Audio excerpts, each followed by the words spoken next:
not anymore. Good. And you know what? You mentioned another buzzword that was flowing throughout Up All Night, and that's the word lie, which there's a chapter. And let me look for my question. I know you know which chapter I'm getting ready to mention, right? It's a chapter called I Am 100% Truthful. That's a lie. Here's my question to Benjamin about that chapter. I say here, Ben, that in the chapter, I am 100% truthful, that's a lie. You revealed your twisted way of thinking and behaving toward women because of acceptance and not being capable of trusting in the intimacy of relationships. Have you resolved this issue? And if you did, how did you do that? The word resolved is a pretty good strong word. Resolve this issue. You know, the first part of my life, when it came down to truth and what's not true and lies and things like this, I've learned the first part of my life that knowing how to articulate, knowing how to manipulate lies was very rewarding. I've gotten things out of that. You know, I wasn't just lying just because I was lying. It was a slick thing to do, actually.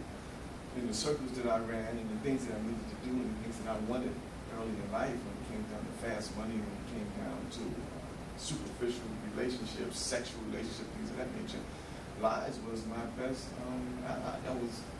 Lies was great at one point in time in my life, but the truth didn't become important until I actually hit my bottom, and I had to be truth about the bottom I hit in order for me to survive. Truth came from me about to die, from me about to lose my life, from me not being successful in life, from me being a bum, a derelict. So I had to come to truth under those terms, which was desperate terms. Before that, lies and all deception and secrets and the way we look at society. I mean, people honestly look at our judicial system, if you look at our real estate system, if you look at our banking system, if you look at our government, they manipulate words. The English language alone is full of words that's non-committal. Shoulda, coulda, woulda, maybe, probably. I mean, all of these words does not commit to doing anything factual. But they sound good, you can manipulate them, and you can make a person believe that you're going to do what you say you're going to do and throw a word in there that says maybe. When they come back to ask you, are you going to do it? You can say, no, I said maybe. So, this is the kind of language we have. So in a way, when I wrote, I'm 100% honest, but that's a lie, is because we talk in ways that we really don't have to make solid commitments. And we talk in ways that we make people believe things just by perceptions. We have a great system of being able to character assassinate people without actual events. And we can do that. We can make a person, through the media, we can make a person look terrible just with perceptions. And we just keep feeding it. Right?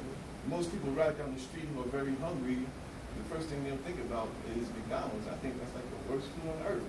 But because they shove it down your throat all day long so much, you know, that's the first thing you think about if you want something to eat. So there's a lot of deception in our society, and I thought it was important to start pointing out a couple of things about that. But we don't have a very honest society. Now, you know you're going to have some kids upset with you talk about Mickey D's like that, right? Yeah. But of course, right, the mothers. Yet you went through that concept of the lie. I thought you said something that was so key about, again, our English language, certain choice words. We talked about choice words before. And as you said, we have so many words that we say that we don't commit to each other when we say those. As a matter of fact, when you went through the shoulda, woulda, couldas, the perhaps, the probablys, the maybes, you sound like me, being in some of my training classes on communication skills, and I'm training professionals on words to strip out of their language because it takes away their power. Those are the very words. Yet, as you pointed out, some people will purposefully use those words, not really committing to the action or the responsibility, which in essence makes them tell a lie instead of a truth. Yeah, we call it covering our butt. Yeah, especially in the professional world, right? Yeah. That's what we call it. Yeah, CYB, or some people will say CYA, one of the two. Exactly. But it's definitely